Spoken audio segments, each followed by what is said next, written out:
Doctor Venkateshwara Rao को आमंत्रित करता हूं उनके वक्तव्य के लिए। डॉक्टर राव। नमस्कार।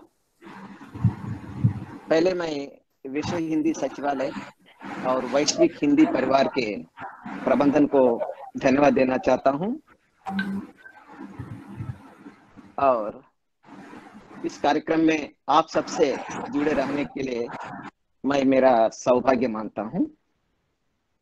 आदरणीय डॉक्टर अनिल जोशी जी, आदरणीय डॉक्टर राजेश कुमार जी, डॉक्टर जवाहर कर्नावट जी और फणीश्वर नाथ रेणु पर वक्तव्य दिए गए सभी वक्ताओं को, शार्दुला जी, शैला सक्सेना जी और यहाँ उपस्थित सभी भाषाविद को मैं नमस्कार देता हूँ।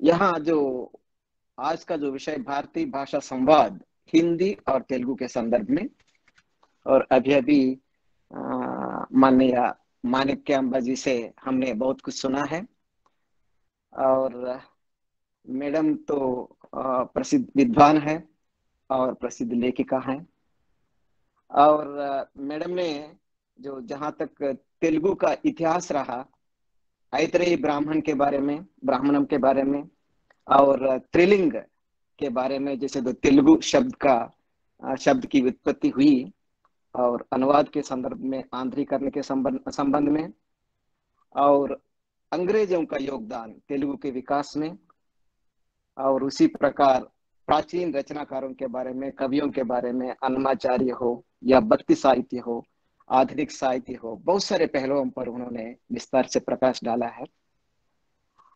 और इसीलिए मैं तो जो मैडम जैसे उत्तरा जो तेलुगु के साहित्यकार तो नहीं हूं, फिर भी जो हिंदी और तेलुगु के जो आपसी संबंध के बारे में और जो हिंदी के विकास के संबंध में और कामकाज में जो हिंदी का प्रचलन कैसा हुआ, उसी प्रकार तेलुगु का विकास कैसा हुआ और कामकाज में तेलुगु पर किस प्रकार आंदोलन चले और तेलुगु पर किस प्रकार कार्य हो रहा है और हिंदी में किस प्रकार कार्य, और उसके बारे में संक्षेप में प्रकाश डालना चाहता हूं। यहाँ हम जानते हैं सबसे पहले जो हिंदी तो हम सब जानते हैं, हम सब विद्वान हैं हिंदी के और भाषा के। हिंदी तो सबसे ज्यादा बोली जाने वाली भाषा है और पहले तो तेलुगु दूसरे स्थान पर तेलुगु भाषा थी और अब तो बंगाली दूसरे स्थान पर रहा, अब तेलुगु तीसरे स्थान पर है। फिर भी जो आमतौर पर देखने से भारतीय भाषाओं में तेलुगु बोलने वालों की संख्या, चाहे तेलुगु राज्य में हो और तेलुगेतर राज्यों में हो या विदेशों में हो, बहुत सारे जो तेलुगु जानकार व्यक्ति हमें मिलते हैं। यहाँ जहां तक हिंदी और तेलुगु का सवाल है, दोनों को हम समृद्ध भाषाओं की श्रेणी में ही लेते हैं, चाहे अक्षर संपदा हो या व्याकरण की संपदा हो या वाक्य रचना की संपदा हो या जो भी हो, ये दोनों समृद्ध भाषाओं को हम समृद्ध भाषाएं ही हम मानते हैं। और एक बात जो जहां तक जो तेलुगु का सवाल है, यहाँ दो बातें हिंदी की तुलना में मुझे सुविधाजनक लगता है। जैसे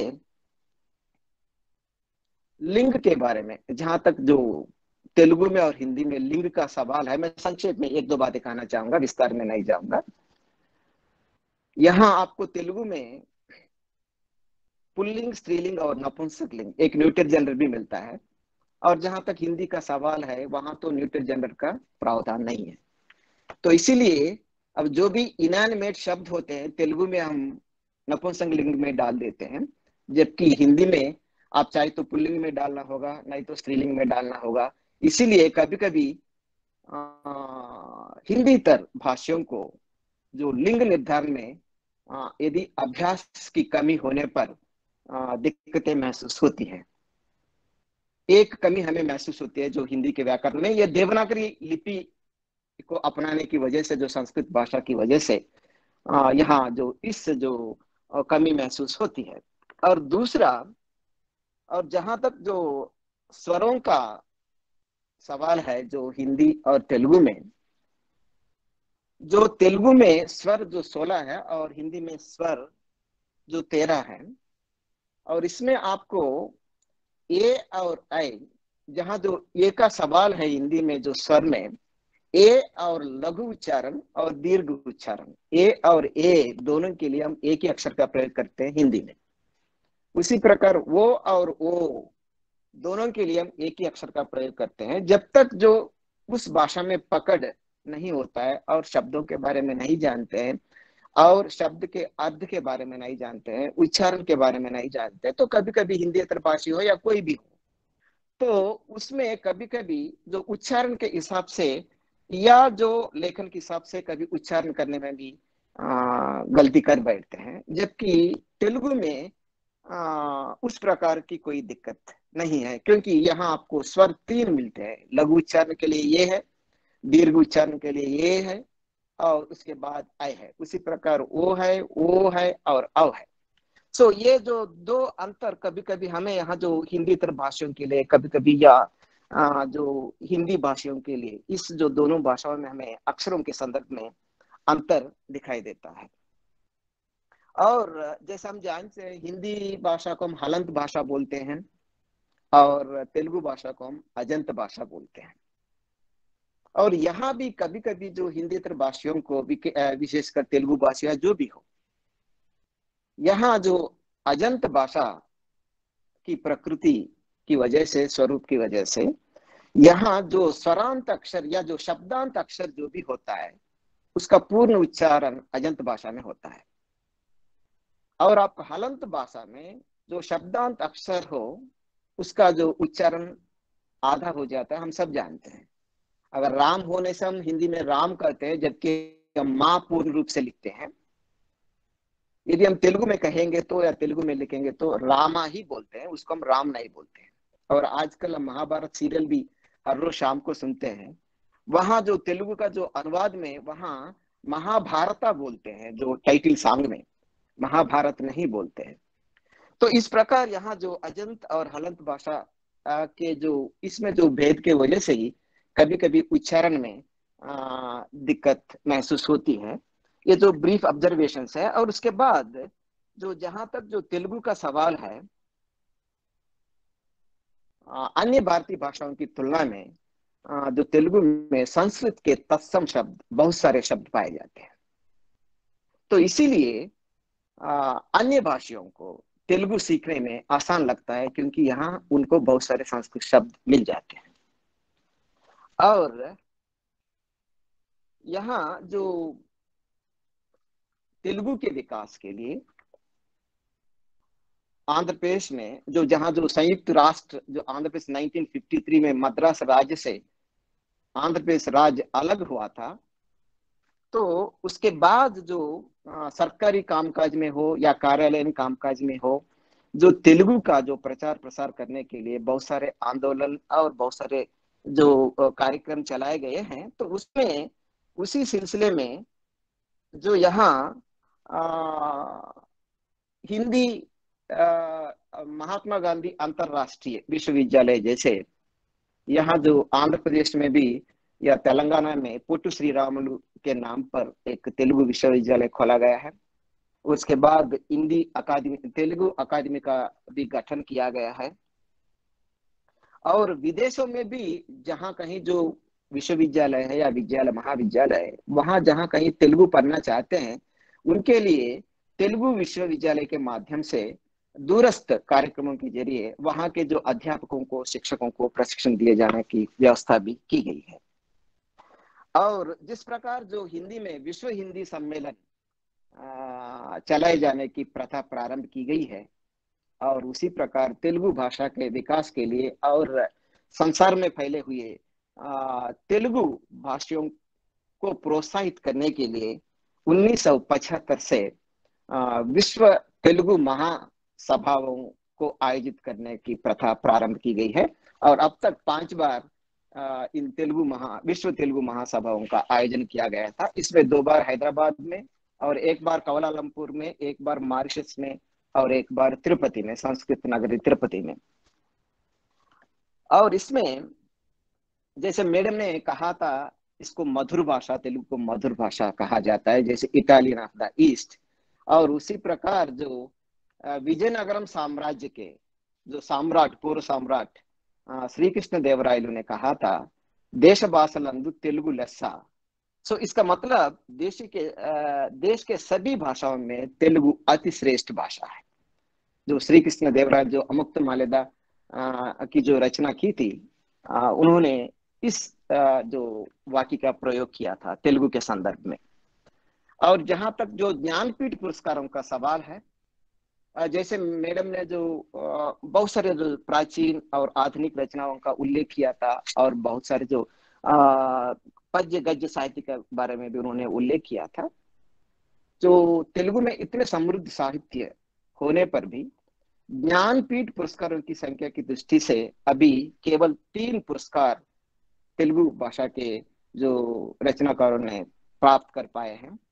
जबकि आप जो हिंदी या अन्य भाषाओं को देखने से इसकी संख्या हमें ज्यादा मिलती है। हिंदी में तो लगभग 9 हमें ज्ञानपीठ पुरस्कार अब तक प्राप्त हो चुके हैं। इसमें महादेवी, अज्ञय, दिनकर और बहुत सारे जो सुमित्रा पंजी, बहुत सारे हमें जो विद्वान कृष्णा सोबती मैडम जो हाल ही उनको जो मिला था। बाद में और एक विषय जहाँ जो तेलुगु साहित्य में बाल साहित्य हो, लोक साहित्य हो, या आंचलिक साहित्य हो, ऐतिहासिक साहित्य हो, सामाजिक साहित्य हो, पद्य गद्य, जो जितने भी साहित्य विधाएं हैं, और उसमें जो बाल साहित्य पर, लोक साहित्य पर जो बच्चों को आकर्षित करने के लिए, बड़ों को आकर्षित करने के लिए और नीति बोधक विषयों से अवगत कराने के लिए, अच्छी संस्कृति दिलाने के लिए, उन्नत संस्कृति दिलाने के लिए, और बहुत सारे जो सरल साहित्य का विकास हुआ। और उसमें लगभग जो देश के सभी जो हम जो साहित्यकार या भाषाविद जानते हैं, चंदमामा, जो मद्रास में इसका प्रकाशन प्रारंभ हुआ था 40 साल लगभग पहले, तो वह तेलुगु में इसका प्रकाशन प्रारंभ हुआ था। और उसका जो हिंदी भाषा का जो प्रचारक बालसेव रेड्डी जी के बारे में हम सब जानते हैं। बालसेव रेड्डी जी जो इस चंदमामा के जो संपादक रहा करते थे, और ये जो मासिक चंदमामा बच्चे ही नहीं भी अगले प्रकाशन के लिए आतुर से उसका जो इंतजार किया करते थे उसे पढ़ने के लिए।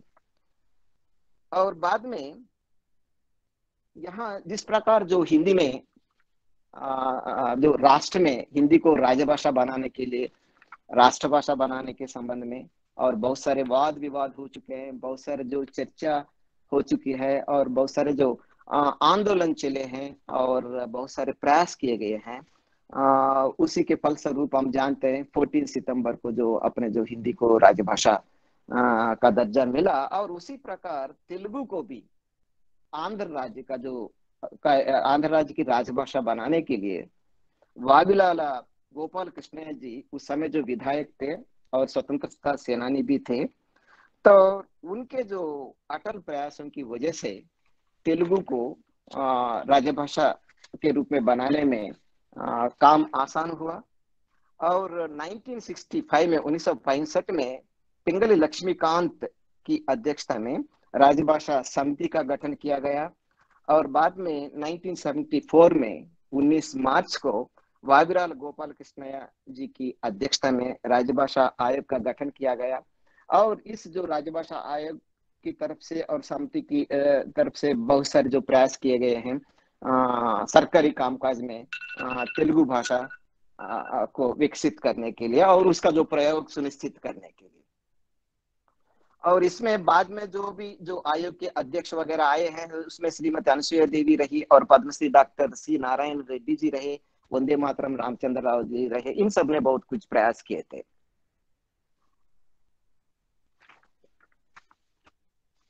और बाद में जैसे मैंने कहा था 1967 में तेलुगु अकादमी का गठन हुआ था, और 85 में तेलुगु विश्वविद्यालय का गठन हुआ था। और यहाँ मातृभाषा में और त्रिभाषा सूत्र को अमल करने में जैसे मैडम ने कहा था, तेलुगु भाषी लोग हमेशा आगे रहे हैं। जैसे जो भारत सरकार की जो त्रिभाषा भारत सरकार का जो त्रिभाषा सूत्र रहा है, उसमें अंग्रेजी और अपनी मातृभाषा के अलावा हिंदी को पढ़ने के लिए भी उसमें अन्य राज्यों की तुलना में आंध्र प्रदेश में त्रिभाषा सूत्र का सख्ती से अनुपालन कराया गया है और उसके फलस्वरूप बहुत सारे जो तेलुगु भाषी हिंदी भाषा को सीखने में सक्षम हो पाए हैं। और उसके अलावा जो +1 से इंटरमीडिएट से या स्नातक स्तर से या उससे जो उच्च स्तर के जो शिक्षाओं में जो हिंदी तेलुगु भाषा को लेने में विकल्प रहने के कारण बाद में जो तेलुगु भाषा को पढ़ने में कुछ जो विद्यार्थी पीछे रह गए हैं, उसके लिए बहुत सारे कारण हो सकते हैं, रोजगार के भी कारण हो सकते हैं या जो बाहर जाने के लालसा या जो भी हो। इसीलिए जो 10वीं कक्षा तक तो हिंदी पढ़ पाए हैं, तेलुगु पढ़ पाए हैं अनिवार्य रूप से, लेकिन बाद में जो माध्यमिक स्तर से जो इंटरमीडिएट लेवल से जो बहुत सारे लोग अंग्रेजी माध्यम के पीछे रहने के कारण तेलुगु के विकास में भी नुकसान हुआ है। और बाद में जो जहां तक जो तेलुगु का और हिंदी का सवाल है, जो संयुक्त आंध्र राज्य में अभी तो अलग अलग हो गए तेलंगाना और आंध्र प्रदेश।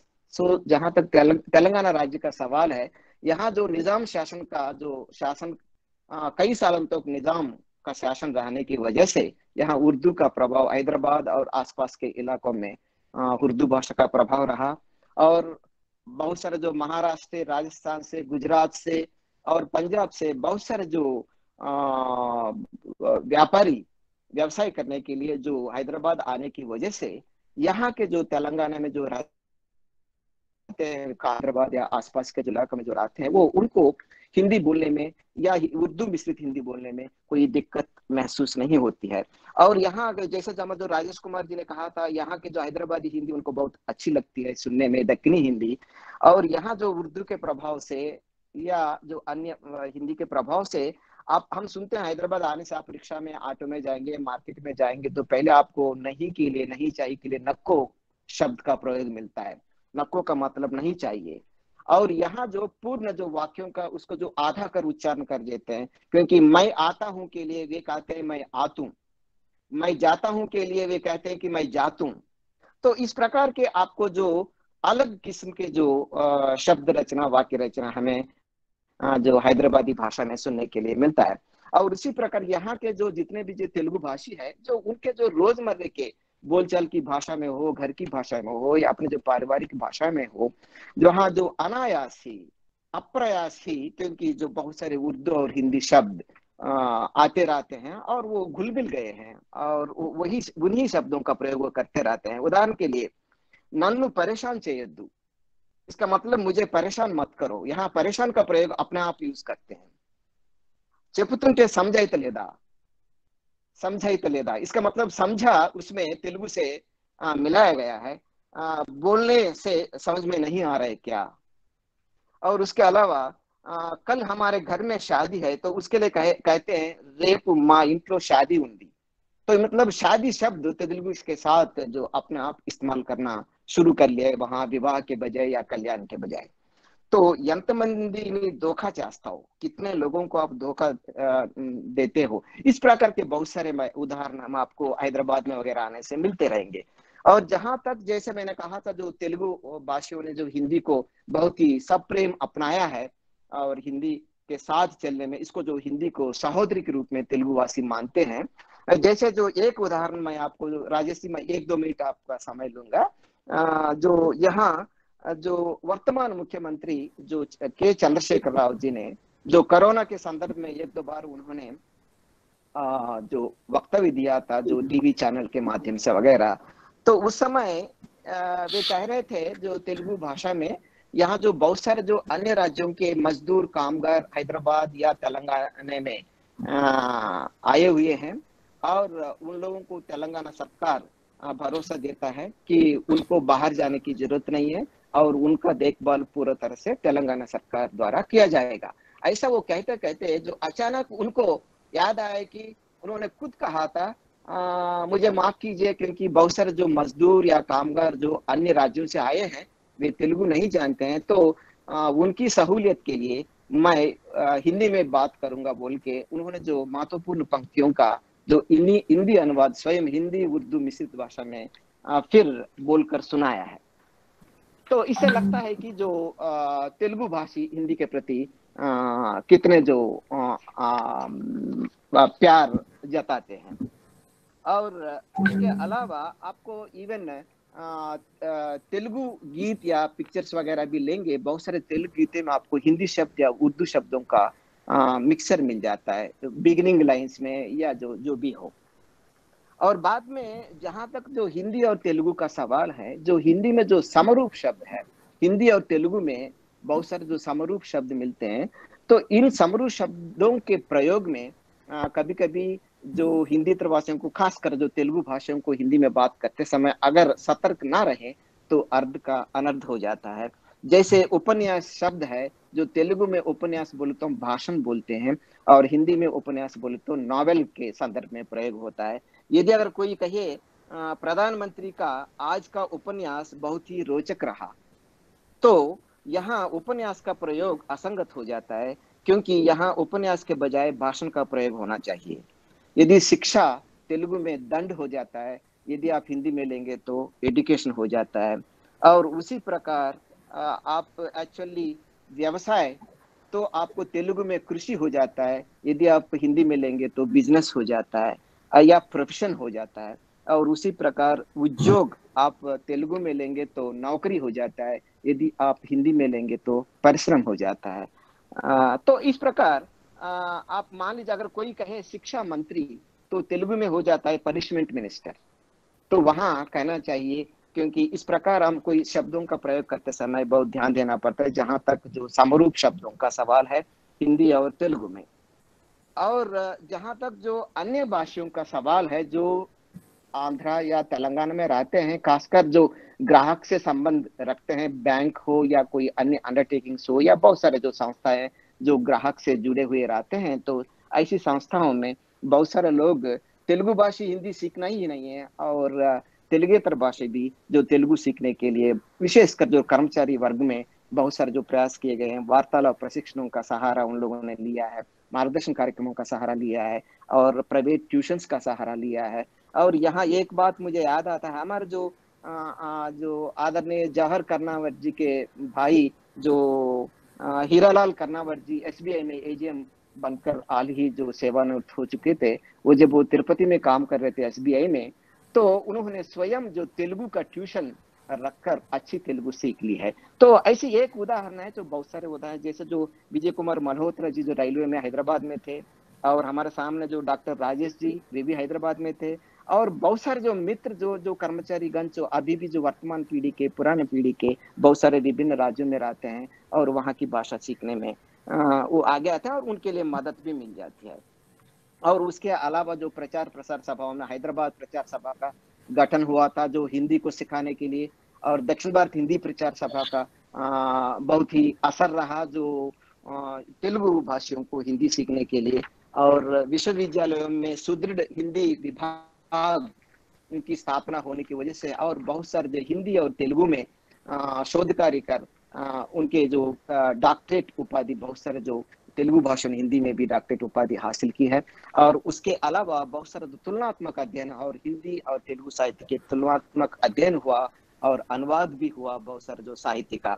और उसके अलावा जो केंद्रीय हिंदी संस्थान जो हैदराबाद केंद्र रहा, आज हमारे साथ जो गंगाधर वनाडो जी भी जुड़े हुए हैं, और उनके यहाँ संस्थान में भी बहुत सारे जो तेलुगु अध्यापकों के लिए और हिंदी शिक्षण के कार्यक्रम दिए जाते हैं, उसमें प्रयोजनमूलक हिंदी का भी सत्र रखे जाते हैं। और हमारे जो अनिल जोशी जी भी जानते हैं और नंद किशोर जी भी जानते हैं।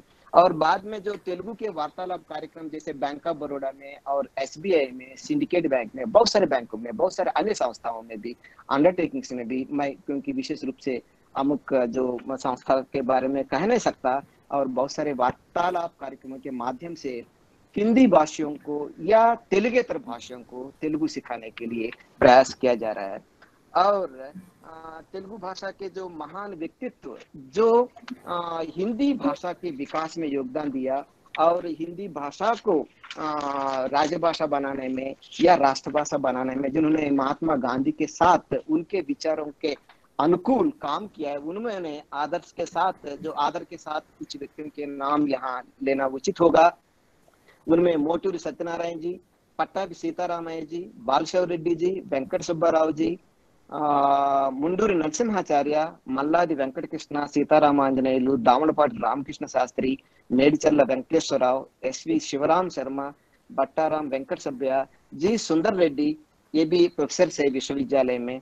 और इस प्रकार बहुत सारे जो विद्वानों ने हिंदी के विकास में योगदान दिया है। माफ कीजिए, अंत में जो यहाँ हम जानते हैं, जो अभी जो पूर्व प्रधानमंत्री श्री पीवी नरसिम्हा राव जी, वे तो बहुत जो बहुभाषा प्रज्ञाशाली थे, हम सब जानते हैं, करीब वो 13 भाषाओं के ज्ञानी थे।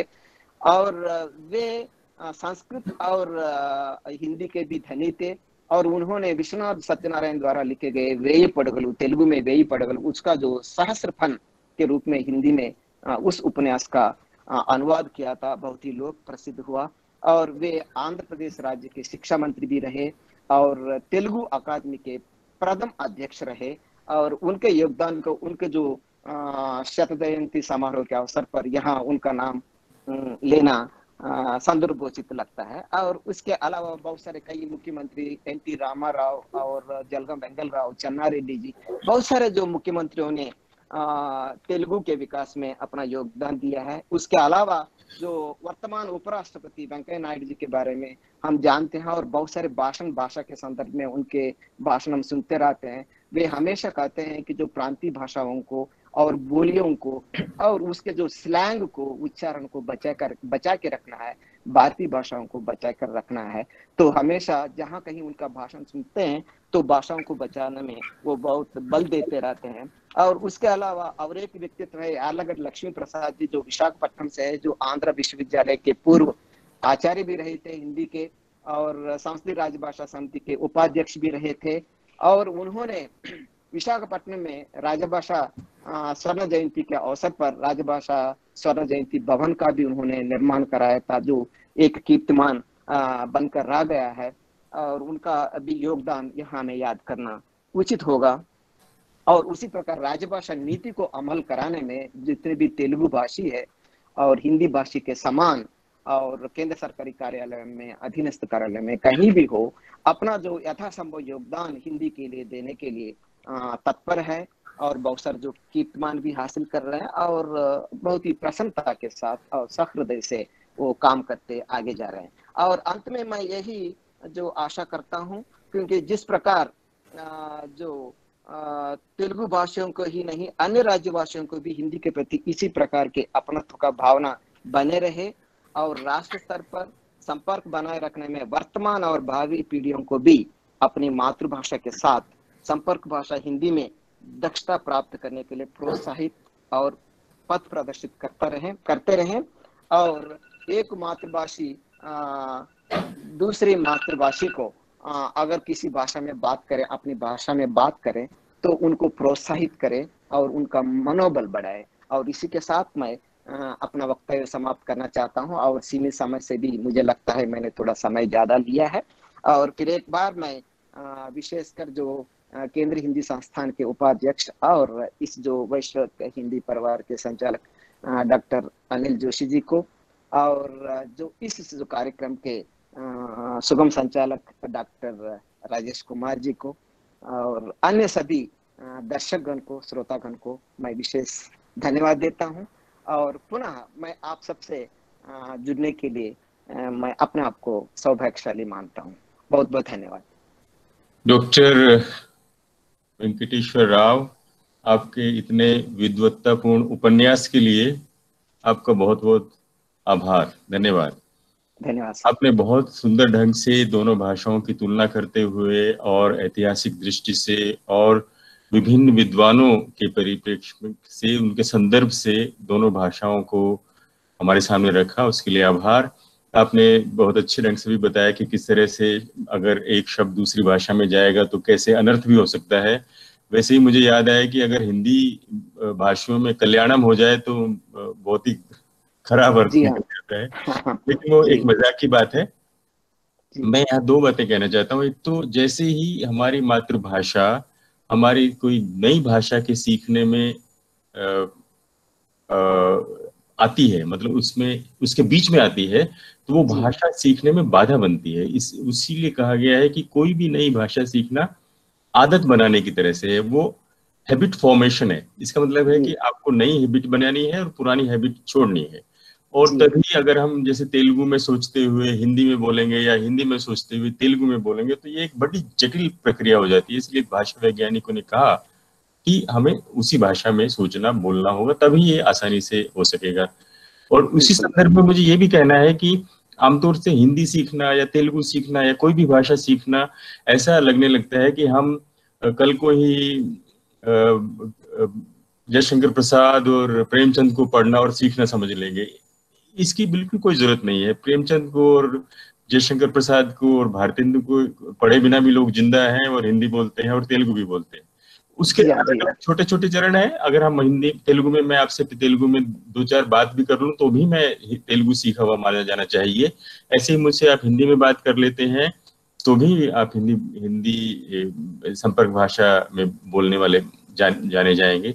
तो हमें चरणों में आगे बढ़ने की जरूरत है। और जिसको जरूरत है, कोई सुनना चाहता है, कोई जैसे माणिक्यम्मा जी ने भी कहा कि कोई सिर्फ बोलना चाहता है, कोई पढ़ना चाहता है, तो वो अपनी अपनी आवश्यकताएं हैं और उसके अनुसार से हिंदी भाषा को आगे बढ़ाया जा सकता है। और आपका बहुत आभार, आपने बहुत सुंदर ढंग से दोनों भाषाओं को साथ में रखते हुए बहुत सुंदर वक्तव्य दिया। जितनी भी टिप्पणियां आ रही हैं, आपकी तारीफ के पुल बांधे जा रहे हैं।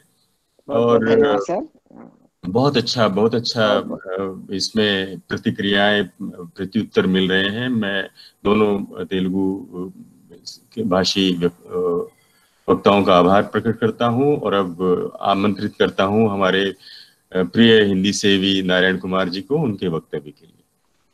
धन्यवाद सर।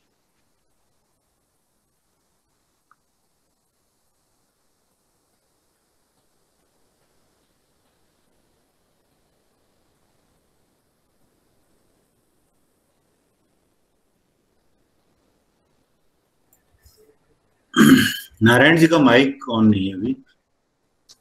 नारायण जी, आपका माइक्रोफोन ऑन करेंगे।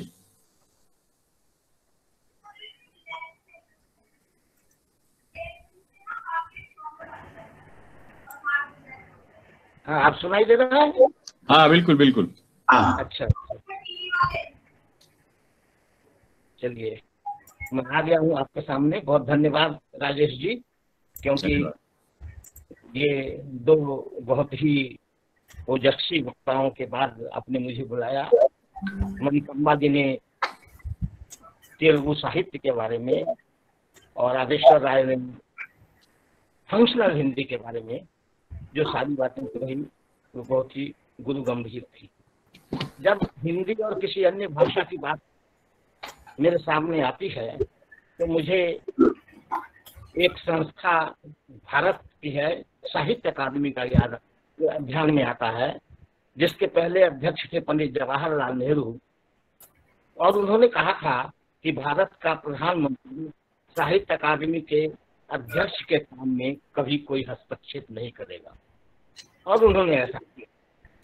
उसके बाद साहित्य अकादमी के अध्यक्ष जो हुए, जो मैं कहना चाहता था, डॉक्टर राधाकृष्णन। और डॉक्टर राधाकृष्णन ने कहा कि समस्त भारतीय साहित्य अलग अलग लिपियों में लिखा हुआ एक ही साहित्य है। तो जब हम हिंदी और तेलुगु की बात कहते हैं तो हमें यह ध्यान में आता है कि हमारा जो साहित्य है, और खास करके मध्य युग से एक पूरे भारत का साहित्य है, उसके मूल भावना एक जैसी है।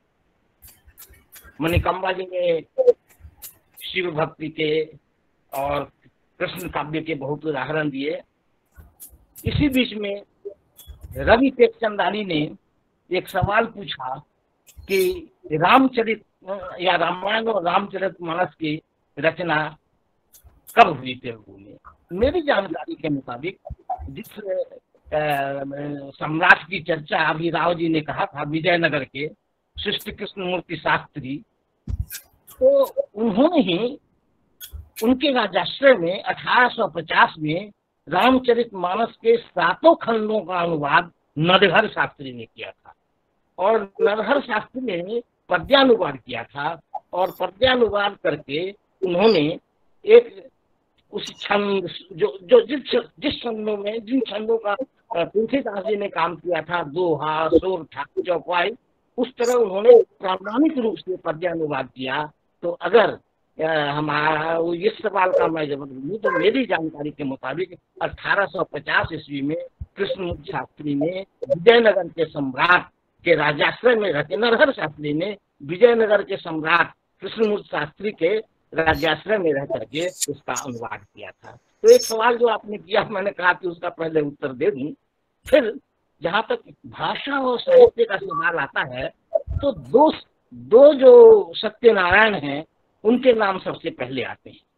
एक तो कविरत्न विश्वनाथ सत्यनारायण और दूसरे मोटरी सत्यनारायण। मोटरी सत्यनारायण कहते थे। आपको ध्यान होगा कि जो हमारा केंद्रीय हिंदी संस्थान है उसके संस्थापकों में मोटरी सत्यनारायण थे। और इतना ही नहीं, जो हिंदी भाषा का दक्षिण भारत में आंदोलन चल रहा था, उस आंदोलन को चलाने में सबसे बड़ा नेतृत्व मोटरी सत्यनारायण का था। मोटरी सत्यनारायण संविधान सभा के अध्यक्ष थे, राज्यसभा के सदस्य थे, दक्षिण भारत सभा के अध्यक्ष थे, और आंध्र में उन्होंने दक्षिण भारत सभा का केंद्र खुलवाया। और यह जान के आप लोगों को प्रसन्नता होगी कि उनकी 35 वर्ष के हिंदी सेवा के लिए 1957 में एक करीब 500 पेजों का अभिनंदन ग्रंथ छपा था, जिसमें राजेंद्र प्रसाद, चक्रवर्ती राजगोपालाचारी और बाकी सारे लोगों ने, और वह ग्रंथ दक्षिण भारत में हिंदी प्रचार सभा का प्रामाणिक दस्तावेज है। उसमें मोटरी सत्यनारायण के बारे में बहुत कम लिखा गया है। इसलिए मैं जानता हूं कि कविरत्न विश्वनाथ सत्यनारायण और मोटरी सत्यनारायण का साहित्यिक और भाषाई आधार पर हिंदी और तेलुगु को पास लाने में बहुत बड़ा योगदान है, और उसके इस योगदान को हम बराबर ध्यान में रखना चाहते हैं। जिस तरह हरेक भाषा में रामायण की रचना हुई, कम्मन रामायण, अध्यात्म रामायण, कृतिवास रामायण, उसी तरह चूंकि राम का भी कम चर्चा हुई है तो मैं और बातों को छोड़ के कहूँ कि तेलुगु में भी एक रंगनाथ रामायण की रचना हुई, और उस रंगनाथ रामायण का गद्यानुवाद केसी कामाक्षी राव ने किया था, जो बिहार राष्ट्र भाषा परिषद से 1961 में 1961 में प्रकाशित गद्यानुवाद है, प्रकाशित हुआ था। और वह जो रंगनाथ रामायण है वो रामचरितमानस का अनुवाद नहीं है। दूसरी बात, लखनऊ में एक भुवन वाणी ट्रस्ट था। आजकल वो संस्थाएं मिटती जा रही है, इसलिए मैं उनका उल्लेख करना चाहता हूँ कि भुवन वाणी ट्रस्ट ने तमाम भारतीय भाषाओं में जो राम कथा पर किताबें लिखी गई थी और अन्य भी क्लासिकल किताबों का अनुवाद किया था। अवस्थी जी उसके कानपुर के होते थे, मुझे पूरा नाम मैं भूल रहा हूँ। तो उन्होंने भारतीय भाषाओं के बीच में सद्भाव और समन्वय काम करने का बहुत अच्छा काम किया। इससे भी पहले हम समझते हैं कि मैंने कहीं कि रीतिकाल के सुप्रसिद्ध कवि पद्माकर भट्टाचार्य का तो वहां से संबंध था ही। तंजावुर के महाराजा शाह ने 1684 से 1712 के बीच में थे, उन्होंने हिंदी में विश्वातीत विलास नामक नाटक लिखा था, जिसको यक्षगान शैली में प्रस्तुत किया गया था। तो ये है हिंदी में लिखी गई रचना थी। इस सब के बावजूद मैं भूल न जाऊँ तो ये कहूँ कि आंध्र वो लोग उस अनुवाद को अनुवाद नहीं करके सक्षा अनुवाद कहते थे, जिसे हम भावानुवाद करते हैं, या उसको आंध्रीकरण कहते थे, जैसा मैडम ने कहा है। लेकिन मूल हिंदी साहित्यिक आलोचना और साहित्यिक रचना को आगे बढ़ाने में हिंदी की एकमात्र सबसे श्रेष्ठतम पत्रिका का नाम कल्पना है, जो हैदराबाद से प्रकाशित होता था। और उस कल्पना के संपादक होते थे भीमराव निर्मल, जिन्होंने बहुत सारे हिंदी और तेलुगु भाषा के बीच में सेतु का काम किया। और उसके साथ साथ मुनीन्द्र और नई पीढ़ी के प्रयाग शुक्ल उनके सहायक होते थे। वह पत्रिका हिंदी साहित्यालोचन और हिंदी साहित्य के लिए एक इतिहास है, उसका संकलन होना चाहिए और उसको फिर से पढ़ना चाहिए, जिसमें कि रामधारी सिंह की उर्वशी कविता जब निकली थी तो करीब 4 अंकों में उस पर विवाद होता रहा और भगवत चरण उपाध्याय, हजारी प्रसाद द्विवेदी, गोपाल राय जैसे लोगों ने उस पर आलोचना प्रतिलोचना होती रही। तो भीमराव निर्मल ने भी काफी अनुवाद का काम किया है और उसके अनुवाद से एक हिंदी और तेलुगु साहित्य के बीच एक सामंजस्य स्थापित हुआ। एक हमने मुरली सत्यनारायण पर फिल्म भी बनाई है जिसका नाम है सेतु, जिसको शंकर दयाल शर्मा ने उद्घाटन किया था। मैं उसके सलाहकार में था और राजभाषा विभाग ने उसकी कुछ कैसेट खरीदे थे। उस सेतु में भी हम दक्षिण भारत और हिंदी के बीच के संपर्क की बात करते हैं।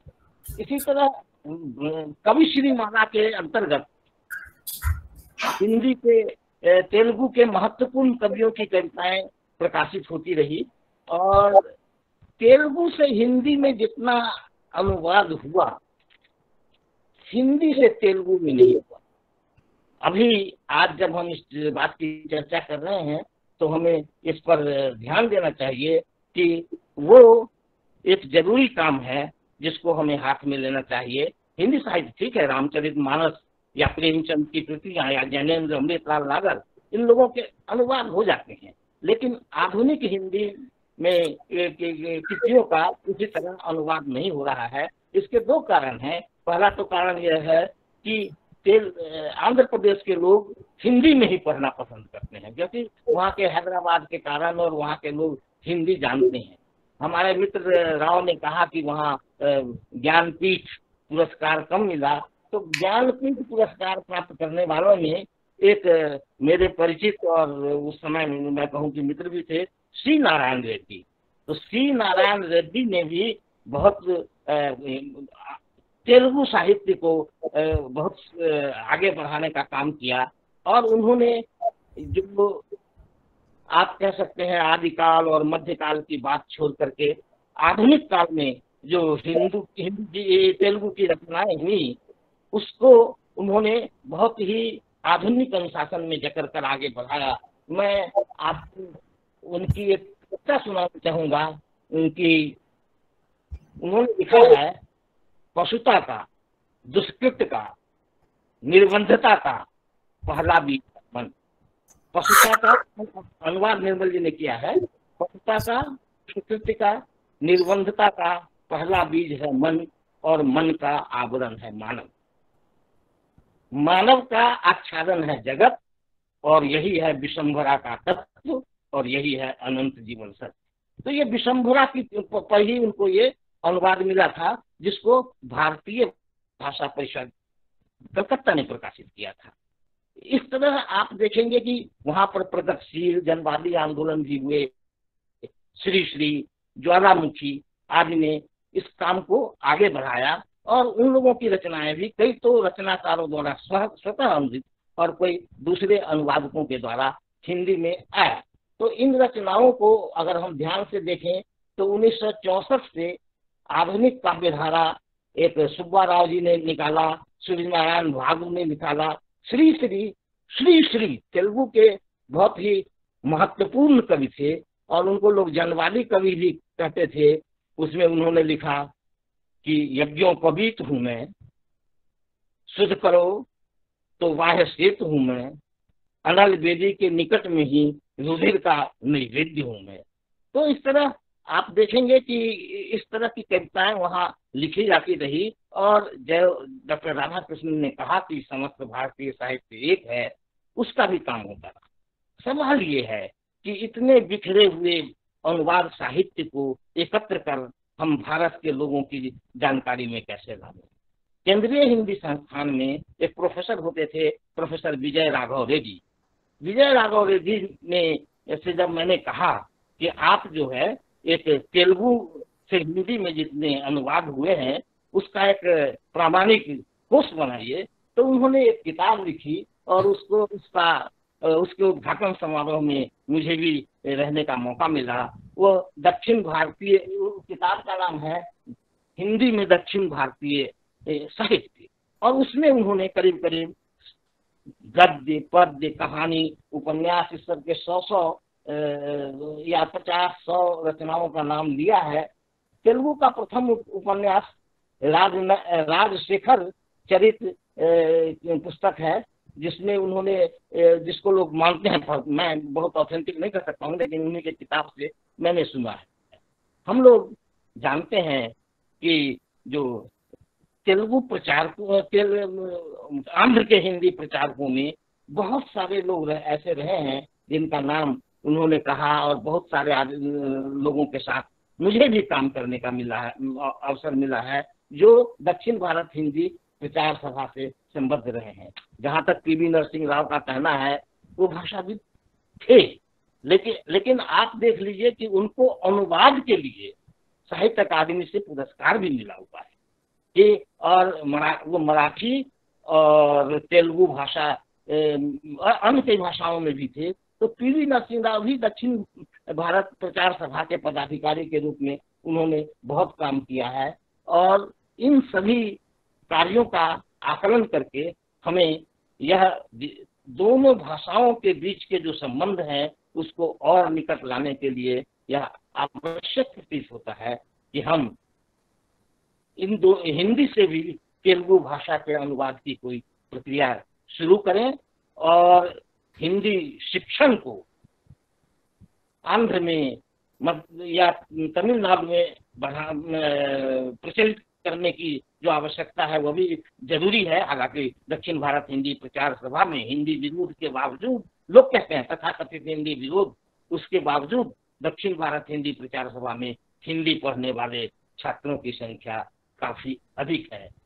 इसी तरह कन्नड़ में भी है, तेलुगु में भी है। मैं 4-5 वर्षों तक मैसूर हिंदी प्रचार सभा की ओर से दक्षिण भारत में हिंदी के प्रचार प्रसार, हिंदी लेखन, हिंदी अनुवाद के लिए हिंदी कुंभ करता रहा, और मैंने ये कोशिश की कि इन कुंभों के माध्यम से कम वो अपने चारों भाषाओं का एक मंच वहां पर स्थापित हो, और उसमें प्रोफेसर शेषारत्नम जो आंध्र में थी, या ये प्रोफेसर विजय कुमार का नाम उन्होंने लिया, तो इन लोगों ने भी काफी हमें सहयोग दिया था।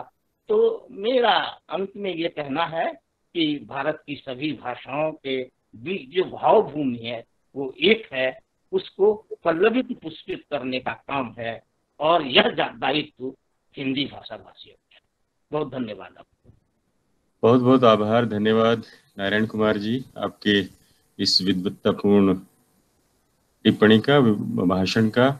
आपने बहुत ही सुंदर शब्दों में व्यवहारिक उदाहरण देते हुए साहब बताया है कि किस तरह से दोनों भाषाओं में, तेलुगु में और हिंदी में आदान प्रदान चला है, और किस तरह से हम और आगे बढ़ सकते हैं और इस दिशा में और आगे उपलब्धियां कर सकते हैं। नारायण कुमार जी को सुनना हमेशा एक तृप्ति की बात होती है। हम लोग हिंदी भाषा में, साहित्य में जो भी कुछ करते हैं पढ़ लिख कर करते हैं, लेकिन नारायण कुमार जी ने सब कुछ जिया हुआ है, सब कुछ देखा हुआ है, और जब भी वो बात करते हैं वो बिल्कुल आधिकारिक रूप से बात करते हैं, और उनकी बातों को सुनकर बहुत सुख मिलता है। बहुत बहुत धन्यवाद नारायण कुमार जी। और ये जो समस्याएं भाषा की, एक दूसरे की भाषा न समझने की या अनुवाद किए हैं, मुझे लगता है कि अगले चंद सालों में दूर होने वाली है, क्योंकि इस तरह की टेक्नोलॉजी विकसित हो रही है, खासतौर से गूगल की तरफ से, कि आप बोलेंगे तेलुगु में और मुझे वो सुनाई देगा हिंदी में, मैं बोलूंगा हिंदी में और अन्य व्यक्ति को सुनाई देगा तमिल में।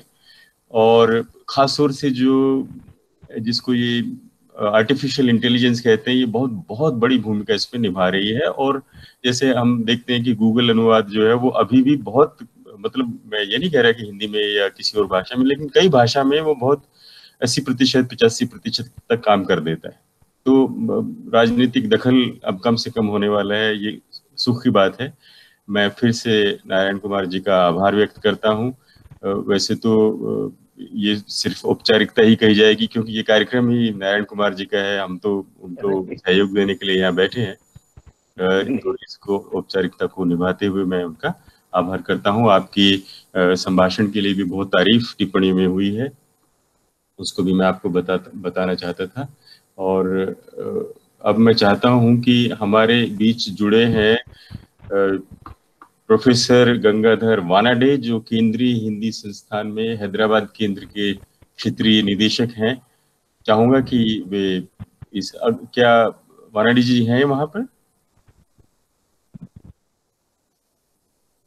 वानाडे जी को मेरी आवाज जा रही है क्या? जी जी, आवाज आ रही है आपकी, अच्छा, धन्यवाद। तो मैं आपको आमंत्रित करता हूं इस अवसर पर अपनी बात कहें। वानाडे जी।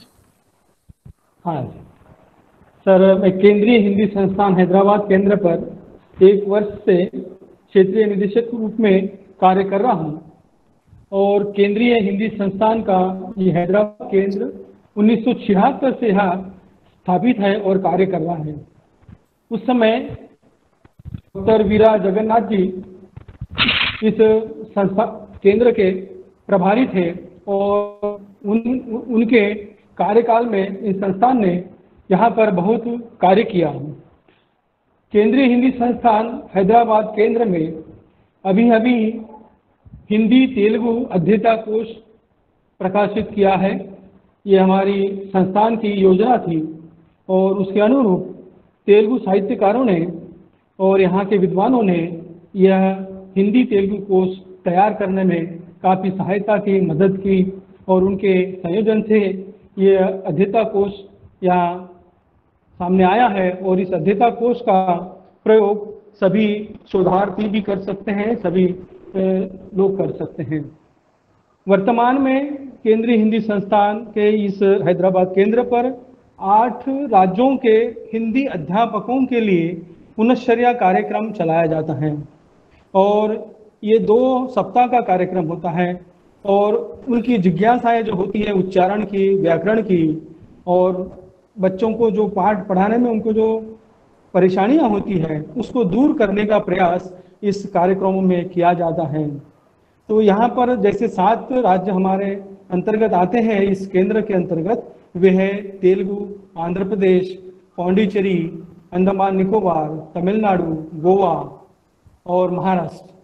तो इस तरह से इन राज्यों के हिंदी अध्यापकों को प्रशिक्षण देने का कार्य या किया जाता है। पूर्व में यहाँ हिंदी पारंगत कोर्स भी यहाँ चला, इक्विवेलेंट टू बीएड कोर्स है वो। तो कई सारे तेलुगु भाषी और हिंदीतर प्रदेश के विद्यार्थी यहाँ पर पारंगत कर चुके हैं और कई सारी जगह उनको विद्यालयों में शिक्षक के रूप में नौकरी मिल चुकी है।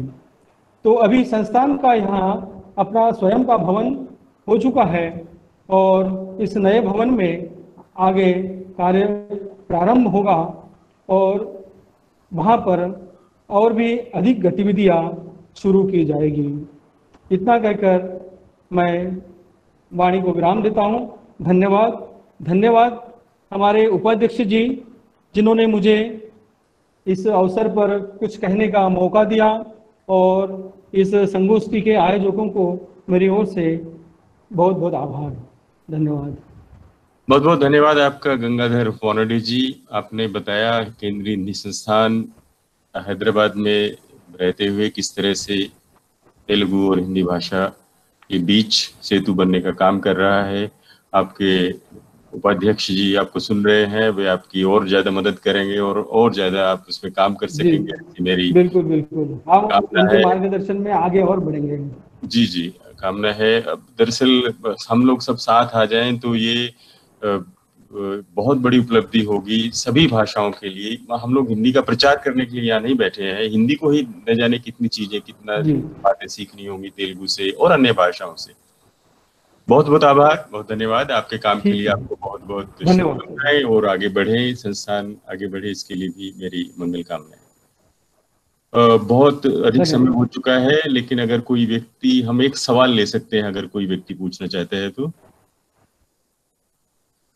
शायद सब लोग। मैं सवाल का जवाब देना चाहती हूँ। जी।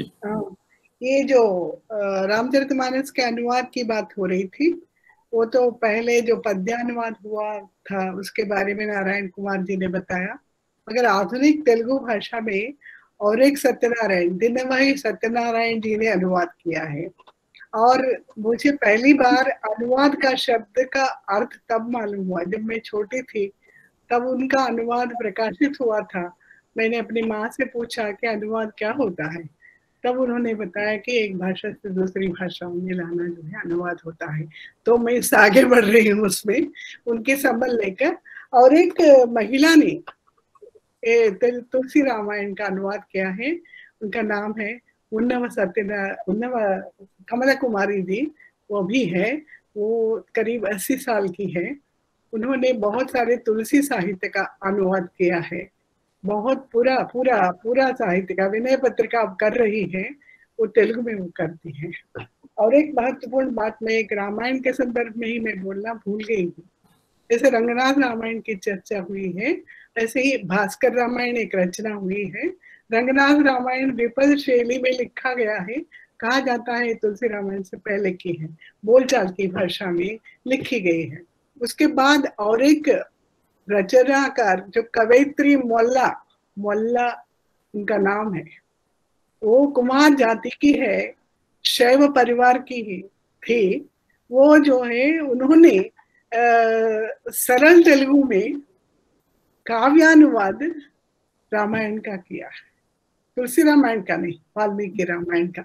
ये मध्य युग की रचनाकार है। शायद मध्य युग में किसी रचनाकार ने, जो कवयित्री है, उसने किसी ने रामायण की रचना की हो और सरस मधुर शैली में उन्होंने किया है। ये बहुत माने रेखांकित करने वाला एक विषय है। और एक महत्वपूर्ण बात मैं बताना चाह रही, दक्षिण भारत हिंदी प्रचार सभा का जैसे देवदास गांधी जी के साथ प्रारंभ हुआ है, उसके बाद से दक्षिण में, विशेषकर आंध्र में भी, जैसे एक राष्ट्रीय चेतना से प्रभावित होकर हर घर में हिंदी पहुंची है। जैसे मैंने कहा ना, मेरे परिवार में हिंदी किसी की जीविका नहीं थी, अगर मेरे से 12-13 साल बड़े, मैं अभी बस 72 की हूँ, मेरे से बड़े भाई बड़ी बहन, उन लोगों ने उस समय पढ़ा जबकि वो जो हिंदी बहुत ज्यादा लोग नहीं जानते थे। मगर आंध्र प्रांत में हिंदी प्रेमी मंडलियां बनी थी, उनके द्वारा हिंदी का प्रचार प्रसार होता था। इस तरह जो है एक राष्ट्रीय चेतना से प्रेरित होकर हिंदी को सीखा और बढ़ावा दिया गया है। आज भी एक राष्ट्रीय चेतना की जरूरत है। एक राष्ट्र हो तो एक भाषा हो, अपने स्वाभिमान के लिए एक भाषा हो। इतनी सारी भाषाएं तो नहीं बन सकती है, एक भाषा बने जो बहुत ज्यादा नजदीक है, सब भाषाओं के साथ है। संस्कृत की पुत्री है, और इस संदर्भ में मैं कहूंगी कि मैं तेलुगु की पुत्री हूँ और हिंदी की पोषिता पुत्री हूँ, दोनों मेरे लिए समान है। इस प्रकार मैं आप लोगों को धन्यवाद देती हूँ। आपके पास इस तरह प्रस्तुत करते हुए बहुत हर्ष हो रहा है, आपने ये मौका दिया है। विश्व हिंदी परिवार और विश्व हिंदी सचिवालय और विशेषकर अनिल जी को बहुत बहुत धन्यवाद इस तरह जोड़ने के लिए, क्योंकि मैं अपने विचार व्यक्त कर सकूं। मैं इतना मुखर नहीं हूँ, ज्यादा जाती आती नहीं हूँ, ऐसे मंच मिले तो मैं ज्यादा बोल सकती हूँ। धन्यवाद। बहुत धन्यवाद आपका माणिक्यम्मा जी, आपने अच्छा उत्तर दिया और उसके अलावा अन्य बातें भी बताई, बहुत बहुत आभार। और अंत में कार्यक्रम में मैं आमंत्रित करता हूं हमारे प्रिय अनिल जोशी जी, उपाध्यक्ष केंद्रीय हिंदी संस्थान, अपनी बात कहें। अनिल जी।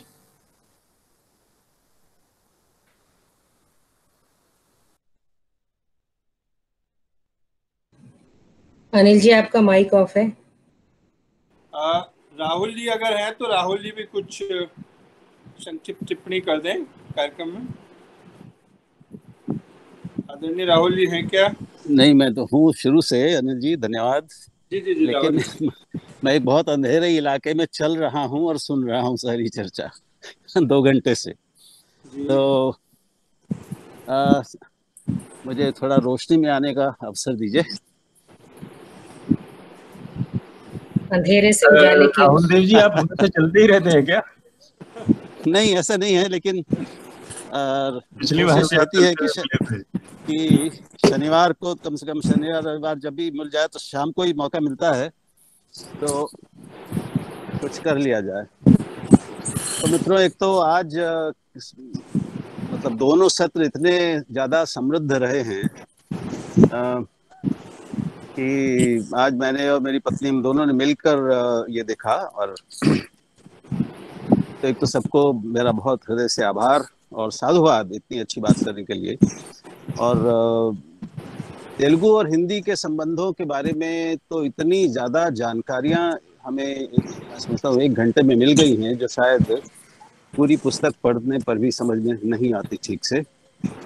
और वो भावना जिसने, जैसा अभी मणिकांबा जी कह रही थी, राष्ट्रीय भावना से प्रेरित होकर हिंदी जैसे आंध्र प्रदेश में और बाकी सब दूसरे भारत के भागों में पहुंची, मुझे लगता है कि उसको एक बार फिर से हम किसी तरह से पुनर्जीवित कर सकें।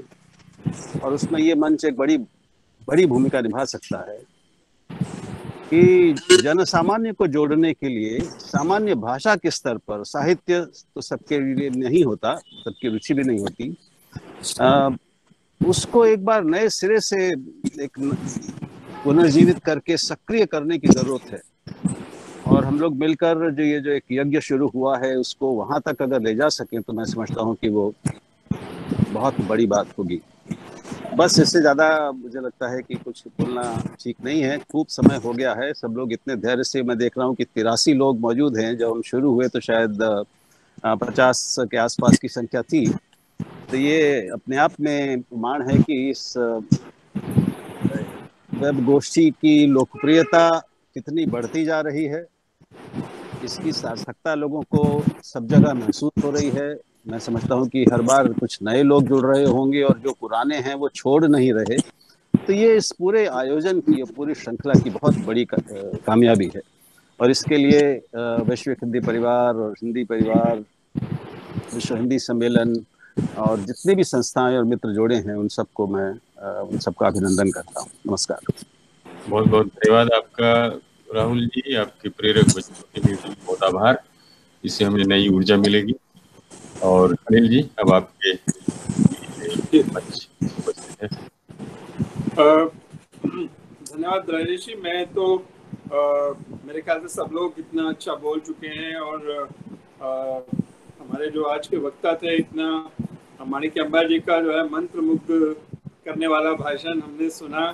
मेरा उनका परिचय 2007 में जब विश्व हिंदी सम्मेलन हो रहा था और उनको विश्व हिंदी सम्मेलन में सम्मानित किया गया था न्यूयॉर्क में, तो कुछ समय के लिए उनसे परिचय आया था और तब से हमारा परिचय और संपर्क किसी न किसी रूप में बना हुआ है।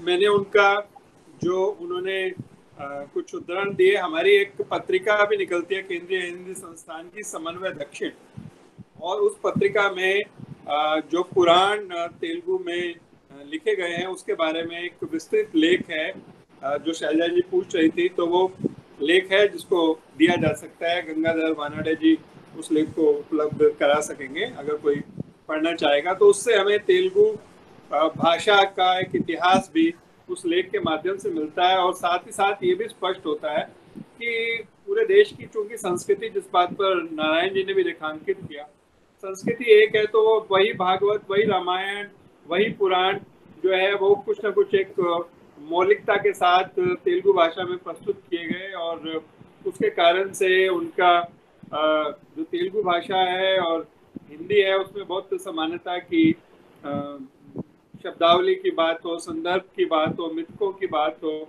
तो उसमें समझने में कोई समस्या नहीं। परंतु ज़्यादा इन बातों पर ना जाते हुए जो अभी की चुनौतियां हैं, जिनको राव साहब ने भी काफ़ी जिक्र किया, कि और एक वातावरण जिसका माणिक्यांबा जी ने कहा कि हिंदी प्रेमी मंडल हुआ करते थे, और राहुल जी ने कहा कि उनको दोबारा से रिवाइव करने की ज़रूरत है, दोबारा से स्थापित करने की या दोबारा से उनमें ऊर्जा भरने की ज़रूरत है। तो वो एक विषय निकल कर आया। परंतु ये विषय एक मोटे तौर पर कहीं त्रिभाषा सूत्र से भी जुड़ता है।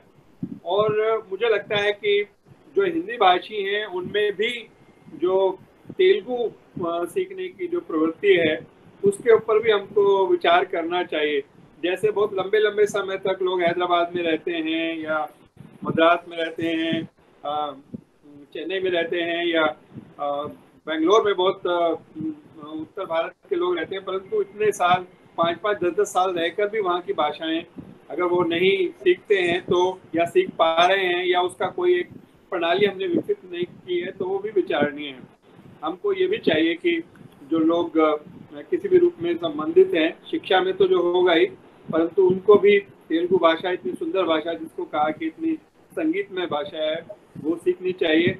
और जो हमारे संस्थान हैं उनमें आपस में संपर्क होना चाहिए। मुझे बड़ा इस बात का गर्व है कि जो केंद्रीय हिंदी संस्थान जिससे हम जुड़े हुए हैं, इस समय मैं जुड़ा हुआ हूँ, उसकी स्थापना एक तेलुगु भाषी ने की। और वास्तव में शायद उनका जो योगदान है उसको जितना रेखांकित किया जाना चाहिए था वो रेखांकित नहीं किया गया। एक जानकारी दी गंगाधर वानाडे जी ने कि हमने एक डिक्शनरी भी बनाई है, परंतु अभी इस विषय में कुछ एक बात ये भी, टेक्नोलॉजी का राजेश जी ने जिक्र किया कि जितना उपयोग हो सकता है, जैसे भारतीय भाषाओं में अनुवाद बहुत आसान है और उसकी जो करेक्टनेस है, जो उसकी कितना वो ठीक होगा, वो शायद 80-85% जो राजेश जी कह रहे हैं वो वहां तक पहुंच सकता है। और मैंने आईलिप में 2000 के आसपास में अनुवाद पंजाबी से हिंदी और हिंदी से पंजाबी का मैंने कई प्रयोग किए थे, तो बहुत बहुत सफल अनुवाद थे। तो भारतीय भाषाओं के अनुवाद की तरफ ध्यान ही नहीं दिया गया, हमने सिर्फ हिंदी से अंग्रेजी की तरफ ध्यान दिया। अगर ऐसा हो तो हमारे मैं कहूँगा कि हजारों ग्रंथ जो हैं भाषाओं में, एक भाषा से दूसरी भाषा में चले जाएंगे। और हमको तो ऐसा लग रहा है, जैसे माणिक अम्बा जी ने कहा, हमने बचपन में जैसे बंगाली उपन्यास बहुत पढ़े, रविंद्रनाथ को पढ़ा और ये सब लोगों को पढ़ा, हमें पता ही नहीं था, बाद में पता चला कि वो बंगाली हैं, मतलब बंगाली लेखक हैं। हम तो उसको हिंदी लेखक ही समझते रहे अपने बालकाल में। तो कहने का मतलब है कि जो भाषाओं की हमारी जो निकटता है, वो घनिष्ठता, वो हम दोबारा से उसको पुनर्जीवित कर सकते हैं अगर हम लोग प्रयास करें। और उसमें टेक्नोलॉजी भी एक भूमिका अदा करेगी, उसमें संस्थानों की जो भूमिका है वो भी महत्वपूर्ण है। और उसमें एक जिसको कहना, नारायण जी ने कहा हिंदी कुंभ की बात की कि कर्नाटक में होते थे और तेलुगु में होते थे, तो ये जनता में जो ये भावना आनी चाहिए दोनों तरफ से कि दोनों भाषाओं का सम्मान हो और दोनों भाषाएं एक दूसरे से और निकट आएं। और आज का कार्यक्रम उसी दृष्टि से एक प्रयास है। मैं राव साहब से और माणिक अम्बा जी से कहूँगा कि हमारे हिंदी संस्थान जो हैदराबाद भवन का, आप लोगों की जानकारी के लिए, उसका उद्घाटन अभी शीघ्र होने वाला है, एक आध महीने में उसका उद्घाटन होगा, उसकी तैयारी पूरी हो चुकी है। तो हम चाहते हैं कि जो हिंदी के शिक्षक हैं उनसे आप सब लोग जुड़े, हिंदी का जो शिक्षण है तेलुगु में, और हम ऐसे विद्वानों का भी एक, जो तेलुगु भाषी हिंदी के विद्वान हैं, उनका एक समूह बनाएं और उसमें आपस में जो चुनौतियां हैं, जैसे कुछ चुनौतियों की बात राव साहब ने की कि दोनों भाषाओं के अंदर ये अंतर है, कहीं शब्दावली का अंतर है, कहीं स्वरों का अंतर है, तो सिखाने में और कैसे हम सुविधाजनक तरीके से बना सकते हैं, उस पर भी विचार करें। तो ये कुछ मोटे रूप से आज के बिंदु हैं। ये पहला हमारा संवाद श्रृंखला में कार्यक्रम है। हम बाकी भाषाओं के साथ भी, जो चाहे दक्षिण की हो, पश्चिम की हो, और भी जो भाषाएं हैं उनके साथ संवाद की प्रक्रिया जारी रखेंगे। और मैं समझता हूँ कि आगे इस कार्यक्रम को औपचारिक, वैसे एक बात मुझे भी ध्यान में है कि श्री नारायण रेड्डी जी का नाम का उल्लेख हुआ, जिनको ज्ञानपीठ पुरस्कार मिला है। मुझे भी उनसे मिलने और उनके साक्षात्कार लेने का 1992 में शायद अवसर मिला था। मैं एक कार्यक्रम में गया था हैदराबाद, तो वहाँ उनसे भेंट हुई, फिर तय हुआ, फिर मैं उनके घर गया। तो मेरा उस रूप में तेलुगु साहित्यकारों से कुछ संपर्क आया, तो मैं उनकी स्मृति को भी नमन करता हूँ। और राजेश जी, बहुत बहुत धन्यवाद अनिल जोशी जी, आपने बहुत अच्छा सुंदर सारांश इसका पेश किया। और जैसा वे हमेशा करते हैं, उन्होंने कुछ नई दिशाएं दी हैं जिस पर हम लोग चल सकते हैं और भाषाओं को आगे बढ़ा सकते हैं। दरअसल हमारा कभी भी कोई ध्येय नहीं है कि हम हिंदी करें। हमें तो अगर हिंदी कुंभ नहीं करना है, हमें तो भाषा कुंभ करना है, जिसमें सभी भाषाएं आए और सभी भाषाएं एक दूसरे के योगदान करें, एक दूसरे के साथ है। अनिल जी, आपका बहुत बहुत धन्यवाद। और धन्यवाद ज्ञापन का काम पद्मेश गुप्त जी के पास है, लेकिन और ये बहुत अच्छा काम होता है धन्यवाद देने का, लेकिन इसमें संकट ये रहता है कि जो धन्यवाद देता है उसे कोई धन्यवाद नहीं देता। तो पद्मेश जी, मैं पहले आपको धन्यवाद दे देता हूँ, आपके धन्यवाद ज्ञापन के लिए, हमारे साथ रहने के लिए और आपके संपूर्ण सहयोग के लिए। पद्मेश गुप्त जी लंदन में रहते हैं और विदेश के हिंदी से भी हैं। भारतीय भाषा, क्या आपका नाम है, हिंदी ज्ञान प्रतियोगिता का आयोजन करते हैं। मुझे उसमें साथ रहने का मौका मिला है। आपका कार्यक्रम में स्वागत है, आपका बहुत धन्यवाद है और मैं आपको धन्यवाद ज्ञापन के लिए आमंत्रित करता हूँ। परमेश गुप्त जी। धन्यवाद राजेश जी। आज की विश्व सचिवालय और वैश्विक हिंदी परिवार के इस आयोजन श्रृंखला में आप सब लोग अपना समय निकाल कर आए और इस आयोजन को आप लोगों ने सफल बनाया। आप सबके प्रति मेरा बहुत बहुत आभार। और जो वेणु साहित्य विमर्श का जो आयोजन हुआ उसकी शुरुआत अलका सिन्हा जी ने जो विषय प्रवर्तन, इतना अद्भुत विषय प्रवर्तन शायद मैंने किसी कार्यक्रम में नहीं देखा। शुरुआत की, पूरा रविवार हमारा उसी सुंदरता के साथ उषा किरण खान जी और राय साहब, वेणु जी, आपका भी बहुत बहुत आभार आपके वक्तव्यों के लिए। डॉक्टर शैलजा सक्सेना जी का हमेशा की तरह सशक्त संचालन रहा कार्यक्रम में, आपका आभार। और उस कार्यक्रम की जो संयोजिका थी दिव्या माथुर जी और रेखा सेठी जी, आपका भी बहुत बहुत आभार। और ये जो जैसा अनिल जी ने बताया कि ये भाषा संवाद की जो श्रृंखला का आज ये पहला कार्यक्रम है और राहुल देव जी जो निरंतर इस बात को कहते रहे हैं कि हमें भारतीय भाषाओं के साथ आयोजन करने चाहिए, उसकी एक नई शुरुआत हुई है। और ये शुरुआत के लिए हमारे इस वैश्विक हिंदी परिवार के प्रेरणा स्रोत, ऊर्जा स्रोत अनिल शर्मा जोशी जी, वो हमेशा कहते हैं कि हम सिर्फ कहते नहीं करते हैं, और उसका एक बहुत बड़ा उदाहरण ये आज भाषा संवाद रहा, जिसमें तेलुगु और हिंदी के संदर्भ में बहुत जानकारी मिली। आज प्रोफेसर माणिक्यांबा जी आपसे भी और वेंकटेश्वर राव जी से, आप दोनों ने बहुत विस्तार से जानकारी दी और इच्छा हो रही है कि इसका एक और श्रृंखला होनी चाहिए और कड़ी इसकी बढ़नी चाहिए, तेलुगु और हिंदी ऐसे समृद्ध भाषाओं को साथ लेकर। नारायण कुमार जी, आपका बहुत बहुत आभार, आपने भी अपने अनुभव हमारे साथ यहाँ पर आज बांटे। राजेश कुमार जी का सशक्त संचालन हम सबको हमेशा भाता रहा है और भाता चला आ रहा है। जो संक्षिप्त टिप्पणियां आई हैं गंगाधर जी की ओर से संस्थान की जानकारी के, और राहुल देव जी की संक्षिप्त टिप्पणी भी बहुत महत्वपूर्ण रही इस कार्यक्रम में। इसके साथ साथ जो संस्थाएं हमारे साथ जुड़ी हुई हैं, मैं उनके प्रति भी अपना आभार व्यक्त करता हूँ। अक्षरम भारत, हिंदी भवन भोपाल, सम्यक न्यास, निर्बाध Bharat, Vatayan UK, Hindi writers guild, झिलमिल अमेरिका से, विशंभरा अमेरिका से, सिंगापुर संगम, सृजन ऑस्ट्रेलिया, कविताई सिंगापुर, भारत दर्शन न्यूजीलैंड। तो ये पूरी वैश्विक स्तर पर न सिर्फ संस्थाएं जुड़ी हुई हैं, लोग भी जुड़े हुए हैं और पूरा जो तकनीकी सहयोग दे रहे हैं और हर कार्यक्रम में देते चले आ रहे हैं। श्रद्धा जी हैं सिंगापुर से, मोहन बहुगुणा जी भारत से और शैलेश शुक्ल सृजन ऑस्ट्रेलिया से, आपका बहुत बहुत आभार। और अंत में जो पोस्टर डिजाइन किया है रोहित हैप्पी जी ने इस कार्यक्रम का, आपके प्रति भी बहुत बहुत आभार। और जिन लोगों का आभार शायद मैं भूल गया हूँ, उनके प्रति भी बहुत बहुत आभार, धन्यवाद। तकनीकी सहयोग वाले लोग हैं, एक बार इनको हम कैमरे पर दिखा दें, कम से कम जो तीनों चारों जिनके नाम लिया, इतनी मेहनत इन सब लोगों की लगती है। हाँ, मैं अनिल जी, मैं इसमें ये तकनीकी सहयोग देने वाले व्यक्तियों से एक मेरी शिकायत है और एक अनुरोध है। शिकायत ये है, औपचारिक रूप से समाप्त करने से पहले, कि आपने पहले कार्यक्रम के बहुत फोटो डाले समूह पर, हमारा एक भी फोटो नहीं डाला। दूसरे जो अनुरोध ये है कि ये बार बार में आ रहा है कि इसकी फीडबैक का फॉर्म का लिंक शायद हम लोग बाद में देते हैं, और अगर कोई बाधा नहीं है तो वो शुरू में दे दिया जाए। आप इस पर विचार कर लें और इससे हमें ज्यादा से ज्यादा फीडबैक मिल सकेगी। जी, आप शायद कुछ कहना, शैलेश जी। सर, बिना कार्यक्रम सुने देखे कैसे दे सकता है कोई व्यक्ति? नहीं, जैसे इस समय कार्यक्रम समाप्त हो गया है तो अभी हम उसमें टिप्पणी में उनको लिंक दे देते हैं, तो वो उसमें 15 मिनट के भीतर फीडबैक दे देंगे, लिंक दे देंगे 15 मिनट में।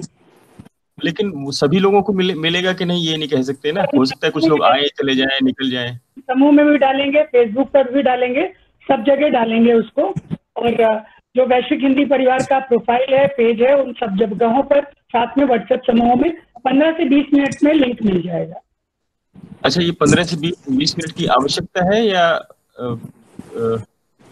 उसको तैयार करने में समय मिलता है? राजेश जी चर्चा कर लेंगे अभी सब लोगों को।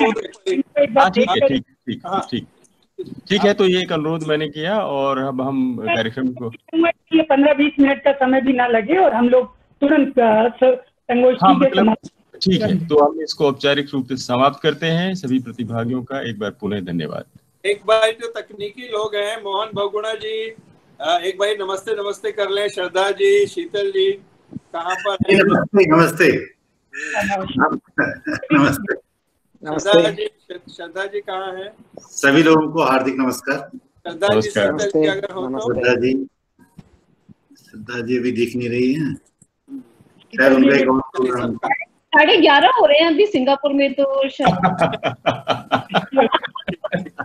तो आप ठीक है, फिर पहले डिनर के लिए गई तो शायद अब श्रद्धा जी गई होंगी। जी सबका धन्यवाद। आपका धन्यवाद, बहुत धन्यवाद। राव साहब, मणिक्या जी बहुत अच्छा बोले आप, विशेष रूप से बहुत बहुत धन्यवाद अनिल जोशी साहब, आपने अवसर दिया है। बहुत अच्छा लगा सर।